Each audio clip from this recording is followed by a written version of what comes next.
Salam jumpa kembali Bapak Ibu dan Saudara-saudara. Kembali kita akan belajar dari firman Tuhan pada hari ini untuk menjadi pendengar yang penuh dengan perhatian untuk menghindari kesalahpahaman, menghindari keributan, dan berbagai macam hal-hal lain. Karena tidak jarang kalau kita mendengar tanpa perhatian akan terjadi hal yang tidak diharapkan. Bacaan firman Tuhan dari Injil Matius pasal 13 ayat 43. Mari kita akan bersama-sama berdoa. Tuhan Yesus, seringkali kami menganggap remeh suara-suara di sekitar kami. Kami berpikir kami sudah mendengar dengan baik, padahal kami tidak memberikan perhatian dengan sungguh. Terkadang kami juga tidak memberikan perhatian pada kebenaran firman. Engkau berbicara melalui firman, tetapi kami mendengar dengan separuh hati, karena pikiran kami, niat kami, keinginan hati kami dipenuhi dengan segala apa yang kami harapkan. Sehingga suara kebenaran firman terabaikan. Ampunilah kami. Sekarang biarlah hati kami terbuka untuk belajar mendengar firman, belajar mendengar sesama agar nama-Mu dimuliakan. Berkati hamba-Mu supaya dia dilayakkan, membaca memberitakan firman kehidupan. Inilah doa kami dalam nama Tuhan Yesus Kristus. Amin.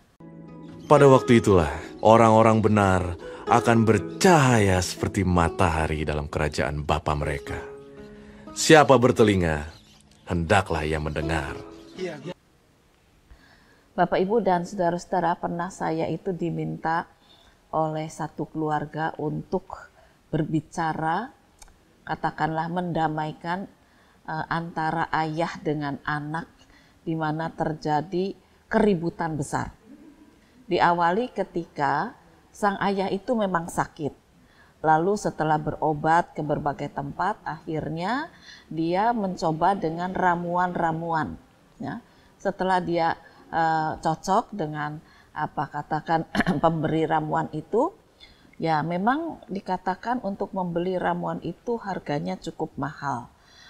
Tapi anaknya yang besar ini berupaya dengan kerja keras, dia membelikan untuk ayahnya. Adik-adiknya mengatakan, aku nggak sanggup kalau beli ramuan aja seperti itu mahalnya. Tapi anaknya yang besar mengatakan, coba aku akan kerja. Nah, lalu ramuan yang cukup mahal itu dibeli dan kemudian dibawa pulang. Kemudian ayahnya berkata begini, tadi diberi pesan, ramuan ini sebelum dimasak dengan air harusnya digongso. Jadi dibakar, digoreng-goreng tapi tanpa minyak, sebab tidak boleh kena minyak gitu ya. Nah, ketika anaknya itu mendengar pesan, dia sambil terima telepon untuk dagangan. Jadi dia pikir iya Pak, ya ngerti gitu ya. Tapi rupanya salah paham. Jadi ketika dia akan memasak ramuan itu justru digoreng. Ya. Nah, ketika disuguhkan, bapaknya bingung kenapa berminyak seperti ini. Loh, anaknya bingung. Loh, kan katanya suruh digoreng. Wah, papanya ngamuk, gak karu-karuan. Anaknya diusir, anaknya suruh keluar, dan terjadi pertengkaran besar. Akhirnya anak itu sadar bahwa ketika dia diberi pesan, dia sambil terima telepon. Lalu saudara-saudaranya juga menyalahkan sang kakak ini. Sang kakak itu mengatakan, saya tidak ada niat untuk membunuh papa. Mungkin saya salah. Karena apa? Karena pada saat papa bicara itu memang saya terima telepon untuk terima pesanan. Dan pesanan itu dipakai uangnya atau keuntungannya untuk beli ramuan ini. Jadi ya maafkan saya. Tapi adik-adiknya juga menyalahkan dia. Akhirnya orang ini merasa dipojokkan. Nah, saya diminta untuk mempertemukan. Jadi memang kadang-kadang tanpa sengaja mendengar tapi kurang perhatian menjadikan masalah besar, ya, menjadikan keributan, menjadikan perpecahan, permusuhan. Dan itu cuma karena salah paham, karena si kakak itu tidak mendengar dengan perhatian. Apakah ya kesalahannya besar? Ya mungkin bisa dikatakan besar, bisa juga tidak. Tapi kakak itu mengatakan pada saat itu ada pesanan masuk dan saya tahu keuntungannya itu bisa ditabung untuk beli ramuan berikutnya.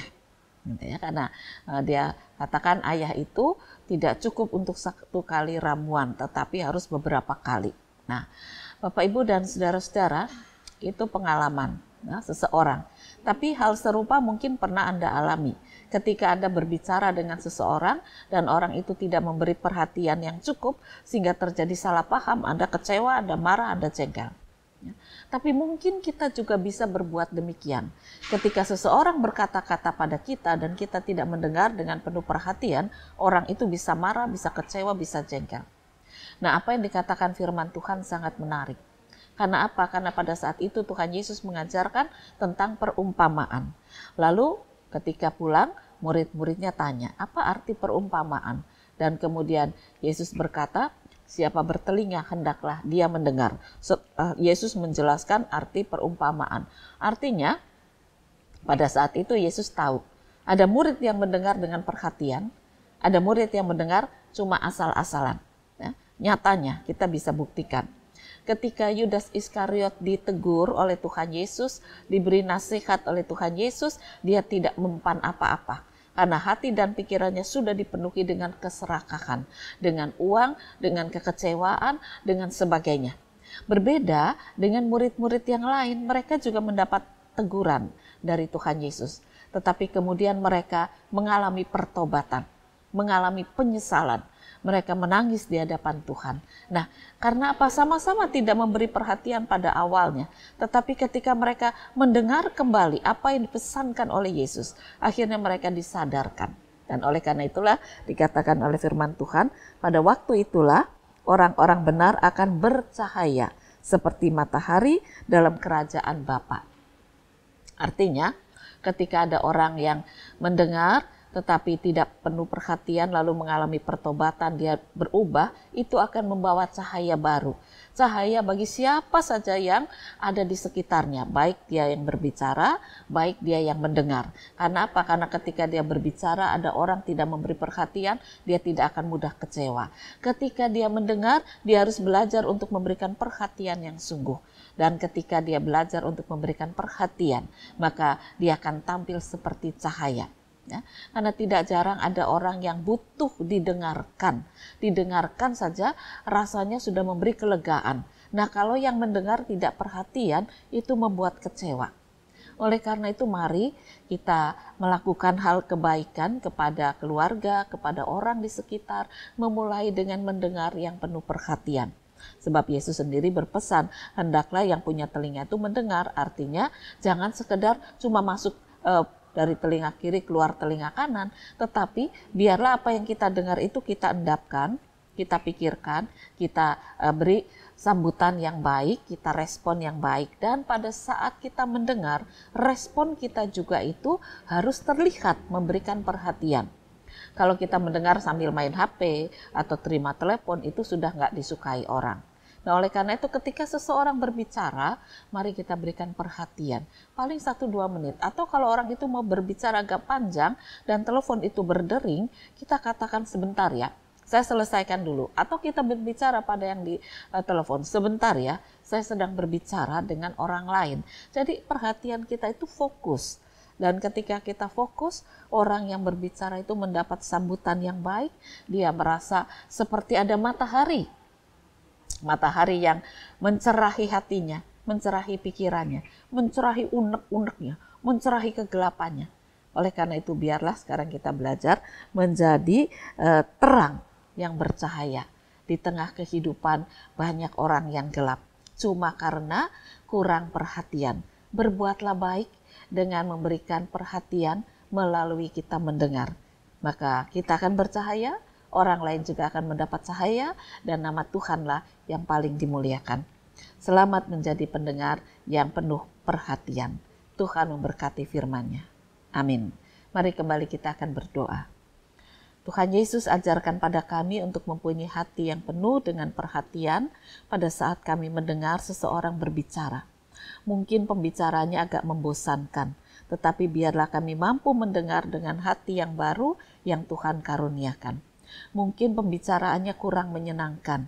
Biarlah kami juga belajar mendengar dengan penuh perhatian supaya kami tetap bercahaya. Dan orang yang berbicara juga merasakan cahaya kehidupan yang datang dari Tuhan sendiri. Biarlah kami bercahaya seperti matahari yang menerangi kehidupan bumi ini. Berkaryalah atas kami. Cahaya sinar kemuliaan Kristus akan menjadi kekuatan kami. Inilah doa kami dalam nama Tuhan Yesus Kristus. Amin. Ada kasih dan sumber kasih, bukalah